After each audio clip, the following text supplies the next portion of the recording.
Salut. À propos du MLM, marketing relationnel en français, souvent, là, j'ai entendu encore, on prend l'exemple, on dit oui, le marketing relationnel, c'est de l'humain à l'humain. Et par exemple, quand vous recommandez à vos amis, ah, ce restaurant, j'ai été vraiment bien, ou alors ce parc d'attractions, vous racontez, vous faites rêver, et enfin l'ami ou un film que vous avez vu, c'est une recommandation, et votre ami va vouloir faire pareil. Parce qu'il se dit, ah, si mon ami il a bien aimé, moi je vais y aller, ça va me plaire aussi. Mais ce n'est pas du tout un bon exemple. Parce que dans le MLM ou autre, ou affiliation, on recommande quelque chose, mais il y a un bénéfice à ce que à recommander ça. Alors que si on recommande un film, on va rien toucher sur la place de cinéma, si nos amis vont le voir. Le restaurant pareil, le parc d'attractions. Donc, c'est quoi le... Pourquoi on prend ça comme exemple? C'est pas du tout un bon exemple. Parce que si on sait qu'il y a un avantage à recommander quelque chose, de suite, ça fausse la recommandation. Hein? Si par exemple on dit, oh, ce restaurant est super, et qu'en fait, à chaque fois qu'on envoie quelqu'un, on gagne des sous, bien sûr, on va dire il est super, même si c'est vrai qu'il est super. Hein? Parce qu'après, au bout d'un moment, on veut de plus en plus de gens pour avoir de plus en plus de sous. Donc l'exemple, il est bidon. Après, il prend ça par rapport, donc le marketing relationnel. Et de l'autre côté, il y a quoi? Il y a les grandes marques qui payent de la pub pour que des mannequins vous vantent les mérites de tel produit.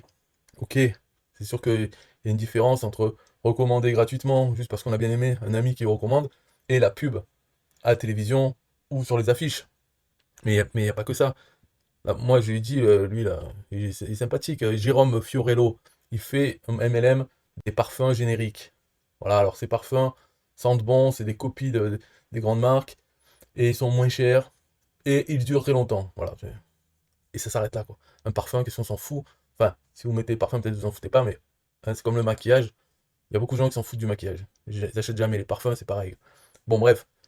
Mais je l'ai dit, moi, ce qui m'énerve, c'est ça, j'aime pas dans l'histoire des MLM, c'est justement l'humain. Parce que c'est les relations. Devoir faire la pute, hein, c'est un peu ça.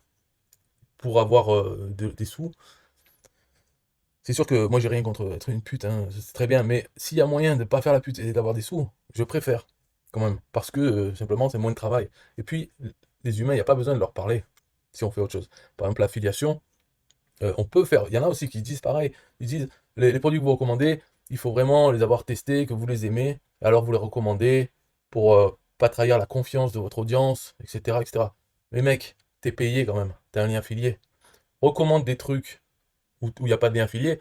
Alors là, ça va être l'email exceptionnel. Attention, je le recommande, j'ai même pas de lien affilié. Vous vous rendez compte? Et ouais, sûr, il n'y a pas de programme d'affiliation. Sinon, tu aurais pris un lien affilié. Donc, il faut arrêter avec ces hypocrisies là. Tu fais l'affiliation, il y a une commission, tu recommandes le produit. Quand on dit recommander, c'est même pas dire oh, je le trouve bien. C'est distribuer la publicité. Au lieu de laisser faire, s'en mettre plein les poches, la télé et les afficheurs de publicité, les magazines et tout, pourquoi pas nous-mêmes aussi être notre propre régie publicitaire. On a un catalogue d'affiliation où il y a plein de produits qui demandent à ce qu'on fasse de la pub pour eux, et en échange, eh ben, ils nous versent une commission si on arrive à vendre avec notre publicité. Voilà, c'est tout, ça s'arrête là. Pas la peine de rajouter des conneries de relations humaines, ou de confiance, etc. Donc il n'y a pas besoin d'avoir testé les produits, c'est même pas le but, c'est on fait de la publicité pour des produits qui payent, mais ils payent après vente. Eh bien, c'est ce que font les magazines, tout ça. Ils regardent pas, ils n'essayent pas les produits eux-mêmes. Ils les recommandent pas, c'est pas le magazine un tel qui recommande le produit. Juste, ils acceptent des annonceurs qui leur payent pour pouvoir passer leur pub dans leur magazine, c'est tout. Et pourtant, on leur dit rien. Il y a quand même des gens qui continuent à acheter le magazine. Ils savent très bien c'est de la pub. Et puis voilà. Bon. Donc, c'était un peu la minute philosophique à propos de ces conneries d'arguments. Oui, c'est comme quand vous recommandez à vos amis un bon restaurant et tout. Non, non, non, c'est pas pareil. Voilà. Bye bye.